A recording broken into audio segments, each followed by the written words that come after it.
Welcome back दोस्तों, मैं हूं मोहम्मद हामिद और आप देख रहे हैं मेरा यूट्यूब चैनल।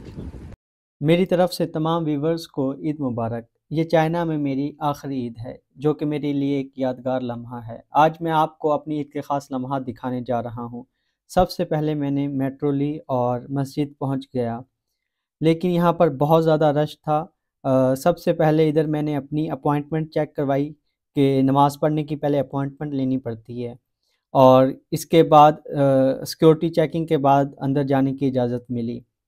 यहाँ पर मुख्तलिफ़ ममालिक के लोग आए हुए थे, और यहाँ पर ख़वातीन का अलहदा था और हमारे लिए इन्होंने अलहदा सेपरेट इंतज़ाम किया हुआ था।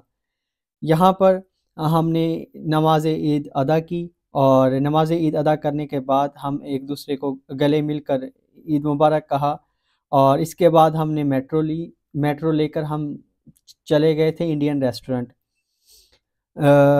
लेकिन जाने से पहले हमने कहा थोड़ी तस्वीरें बना लें, इसलिए हम थोड़ा-सा पैदल भी चले थे उधर, ताकि रास्ते में थोड़ी वॉक हो जाए और अच्छी मेमोरीज़ हम गैदर कर लें। ये हम पहुंच गए थे अल जन्नत इंडियन रेस्टोरेंट।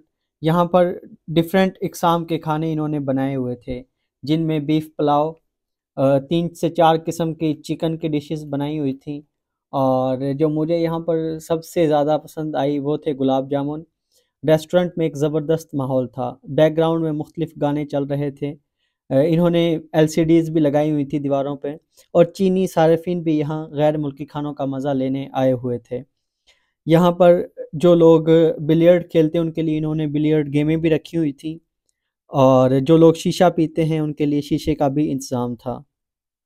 यहाँ पर हमने 3 से 4 घंटे स्पेंड किए, और बहुत ही शानदार इन्होंने सेटअप किया हुआ था स्पेशल ईद के लिए।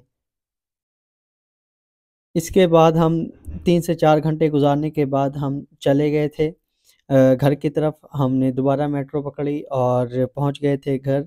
लेकिन घर कोई काम था नहीं, तो सो गए। सो के उठे तो डिनर का टाइम था। इसके बाद हम चले गए थे चाइनीज़ रेस्टोरेंट, जहाँ पर हमने अपना डिनर किया। ये था मेरा ईद का दिन, जो कि बहुत ही मेमोरीज़ के साथ स्पेंड हुआ। अगर आप मेरे चैनल पर नए हैं तो मेरे चैनल को लाज़मी सब्सक्राइब कर दें, और कमेंट करके बताएं कि आपको ये वीडियो कैसी लगी। मिलते हैं नेक्स्ट टाइम, ख्याल रखिएगा।